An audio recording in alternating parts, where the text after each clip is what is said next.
Good morning. You can see that I am armed and dangerous. The plan for what is left of the morning is to trim this post so that it's the same height as that one over there. And then I have two 4x2s, 2x4s, 100x50s, whatever you want to call them, to go across here. They will be on an angle, a slope. Two reasons for that. One, I don't want to cut these posts unnecessarily, but mostly because if I need to put frost cloth on top of that to protect the plants that will be underneath the structure, then the frost will roll off to the side rather than potentially, coming down through there. Because I may use frost cloth, I may use something that I already have. Frost cloth is not particularly robust if the wind gets up, and it may be something that I want to put on for a week or something. So anyway, I'll figure that out as I go along, but I need to get these timbers in, and then I will probably put one timber across these posts because they are going to have all the large tomato stakes going up to them. The tomato plants can get quite weighty when they get a reasonable amount of fruit on them. So I'll carry on. You can probably tell that these timbers have had a previous life. They were the fence rails from the fence on the other side of the house. I didn't bother to clean them up much. They were just going to be out in the weather anyway. I suspect that much of the lichen that is on them has grown on them due to them being in the shade most of the time on the other side of the house. That will probably die off now that they're going to be in the sun all year round in this new position. I used a single 10mm bolt to fix the rails to the posts. There were some pre-used ones I had in my stores. Whilst frost protection is the main need at this point of the season, as the intense heat of summer rolls around, I may well put some shade cloth up here to protect the later tomatoes from being burnt in the sun. The plan is for this to be a permanent structure, which is why I'm building it as robustly as I am, rather than just using bamboo stakes. You will see that I did end up using bamboo both for the tomato stakes but also for the crosspiece in which they are attached. I used plastic ties to fix the stakes to the top rail. You may be able to tell, but if not, it was quite windy on the day that I planted these. That's not ideal for obvious reasons, but anyway, I carried on. I realized later in the day that they were getting quite a battering. The next day, in an effort to protect them from the worst of the wind, I put some tall pegs around the bed and stapled some weed mat to it. There was more wind in the forecast. When planting tomatoes, always try to plant them as deep as the stems allow, as they will grow more roots from the stem that is below the soil level. Do as I say, not as I did in this case, he said with a smile. I should probably have planted these ones a little deeper, but in my haste I forgot about the best practice while I was doing it. The two plants are different varieties. The one on the left is called Early Girl and the other one is Campari. These are two varieties that we had last year and we really liked them both. Mostly I use tomatoes in my lunch sandwiches, so having big ones like the beefsteak and its variants doesn't really work for me, as there is too much tomato in a single tomato to be used in one lunch. I mean, I would happily eat a large tomato for lunch, but it's more than I need. We find these smaller varieties are tastier and work better. The last steak is for a Sweet 100 or similar cherry tomato that we use for snacking on and for salads. The one we had last year grew absolutely huge and had hundreds of fruit on it. It suffered quite badly in the cyclone due to its size and started to die off. So I pulled it out as part of the post-cyclone cleanup. That structure is now complete, as much as it needs at the moment. I just need to build the other one over here for the zucchini, which is much more straightforward because it's just 2 uprights and a cross brace with a pole for the zucchini to go on. I will carry on with that in a little while. I'm going to give these tomato parts a drink because they're actually a bit dry in the pots, which is not ideal. They have gone into very damp soil, but I will just give them a little bit of water because the stuff around them isn't very wet, as in that was in the pot. Okie doke.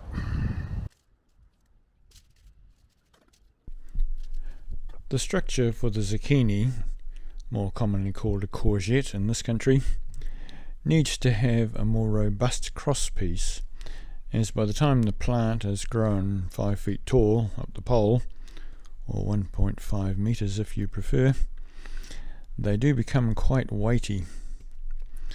I think they are less susceptible to mildew when grown vertically, and they obviously take up less ground space. You do, however, need to be quite vigilant in tying them to the pole, as they grow quickly, and the top can easily break off if it isn't tied up. If that happens, the plant stops growing, which is not ideal, and has happened to me in the past.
These two standards and the metal ladder frame are what I've used for the cucumber over the last couple of years.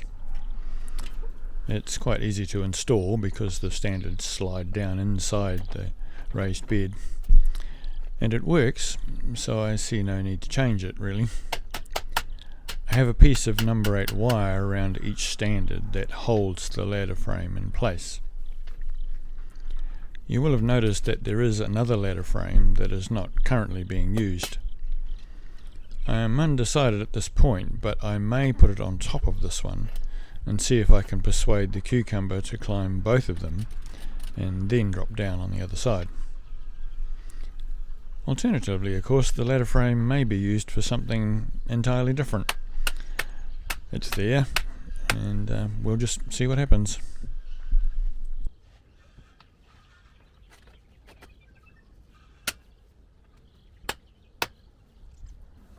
This morning I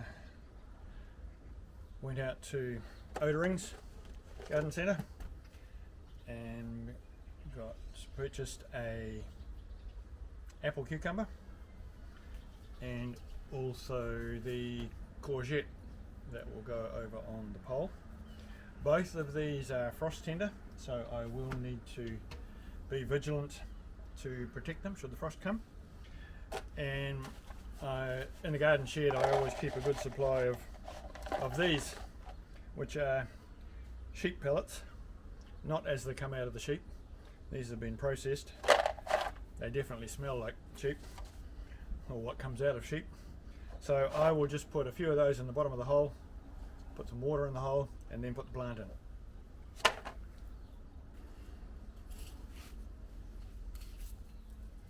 As you can see, this ground is quite damp, which is great.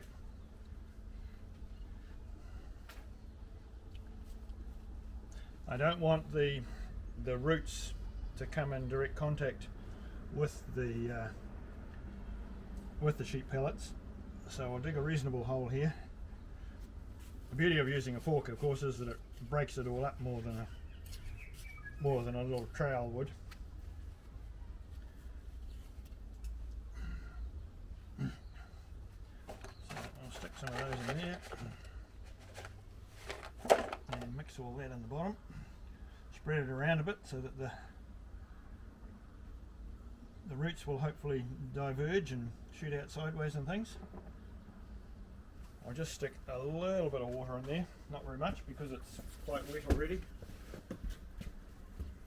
Well, damp is probably a better word.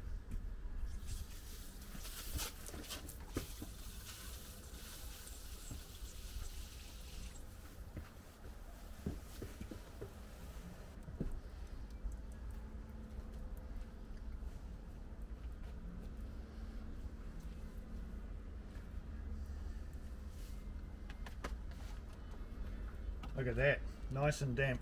That's what I like.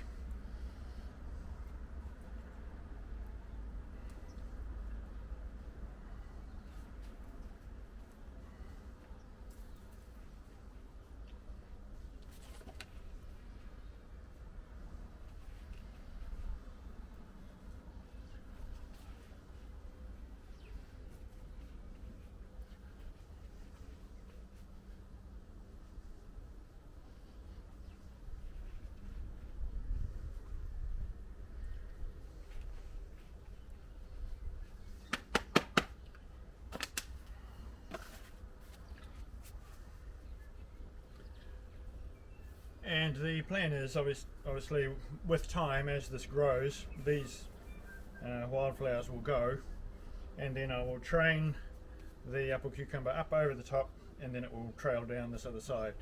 And if I let it go, it would take over all the strawberry patch there as well. But I will chop it and trim it and guide it. It'll be all good, provided it doesn't get frosted or die or something like that. One I bought last year didn't come from Oderings, came from somewhere else, and it went for about a week or so and then turned up its toes, which was a bit disappointing. I purchased another one and it was fine, so don't know what happened. Maybe the worm got at it. let's go and do the courgette.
As you can see, the courgette is there. I have put that frame there just to protect it from the wind, because that's the direction that the harsh wind comes from. And you can see here the weed mat that I put around these tomatoes. You can also see that they did suffer a bit from the wind, but hopefully they will come away okay. And I have put this frame, this bit of netting frame, over the top of the cucumber, both to stop the blackbirds getting in there and digging it out unintentionally, but also so that I can throw something over that should a frost come. And down here is another job waiting to be completed. So that's the irrigation tubing. I need to get that sorted because we're supposed to have a hot dry week, and these strawberries are not going to like not having any water underneath the weed mat. So that's another job that needs to happen alongside many others. So that's it for this video. As you know, the men are working down on the drive at the same time as this is going on. So I'm helping out with bits and pieces around that. But okay, so bye for now. Bye.